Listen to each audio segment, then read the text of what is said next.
Hi అండి. ఈరోజు మా ఇంట్లో టిఫిన్ కోసం అయితే నేను మినప్పప్పు అలానే బియ్యం నానబెట్టానండి.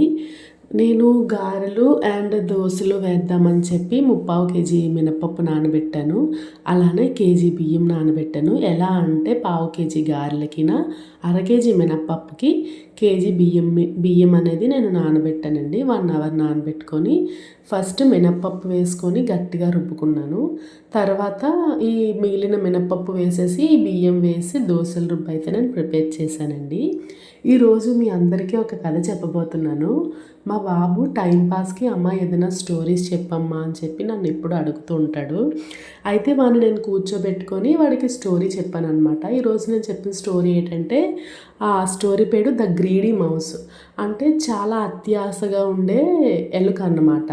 ఫస్ట్ చాలా ఆకలితో ఉంటుంది ఆ ఎలుక. ఒక ఇంట్లోకి వెళ్తుంది. ఆ ఇంట్లోని అతనేమో చాలా ఎక్కువ గింజలు అనేవి తీసుకొస్తారు, అది రైస్ అనేవి తీసుకొస్తారు. అది చూసిన ఆకలితోటి ఆ ఎలుక ఏం చేస్తుంది, చిన్న కన్నం పెట్టి తింటుంది అనమాట. తినేసి హ్యాపీగా ఫీల్ అయిపోయాను, నేను చాలా లక్కీ, ఓనర్ చూడలేదు నన్ను అనుకుంటుంది.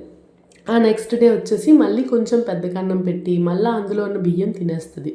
థర్డ్ డే వచ్చేసి చాలా ఎక్కువ తినేస్తే, చాలా ఎక్కువ రోజులు నాకు ఆకలేదు కదా అని చెప్పి ఎక్కువ తినేసేసరికి ఆ బియ్యం అనేది దాని మీద పడిపోయి అది కదలలేక తిరగలేక ఉండిపోయి అదే చనిపోతానేమో ఇక్కడే అని చెప్పి నేను భయపడిపోతూ ఉన్నప్పుడు ఒక కుందేలు వచ్చి హెల్ప్ చేస్తుంది అనమాట.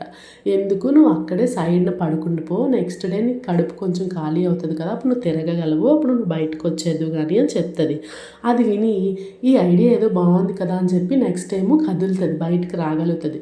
పోనీ అది అప్పుడు వచ్చేయచ్చు కదా, అలా రాకుండా ఇదేదో ఐడియా బాగుంది కదా, మళ్ళీ తినేద్దాము, మళ్ళీ ఇక్కడే పడుకుందాం, నెక్స్ట్ డే వెళ్దాంలే అనుకుంటుంది. కానీ అదే నెక్స్ట్ డే పిల్లి చూసి చాలా ఆకలితో ఉండి ఆ ఎలుకని తినేస్తుంది అనమాట. అంటే అది ఒక్కరోజు అశ్రద్ధ చేయడం వల్ల పాపం దాని ప్రాణాలే పోతాయి. మన లైఫ్లోని కూడా ఫుడ్ కోసమేనండి, ఎలాంటి వాళ్ళైనా సరే ఏదైనా కష్టం పడతారు. ఏదైనా మనకి సంతృప్తి ఉంది, ఇది చాలు అనుకుంటే అది అక్కడితో ఆపేయాలి. అత్యాశ పడిపోయి మనకి ఇంకా రావాలి అంటే అది మన దగ్గర ఉన్నది కూడా పోతుంది. నాకైతే లెసన్ ద్వారా అనిపించింది, మనకున్న దాంతో మనం తృప్తి చెందాలి. ఎదుటి వాళ్ళని చూసి ఇంకా మనకి కావాలి అనే అత్యాశ అయితే ఎవరికి రాకూడదని. ఇలానే మా పిల్లలకి చాలా స్టోరీస్ అనేవి చెప్తూ ఉంటానండి. నేనైతే ఈ టిఫిన్ ప్రిపేర్ చేస్తాను, మా పిల్లలకి పెట్టేశానండి. దీనిది షార్ట్స్లోని కూడా నేను వీడియోస్ అప్లోడ్ చేస్తూ ఉంటాను.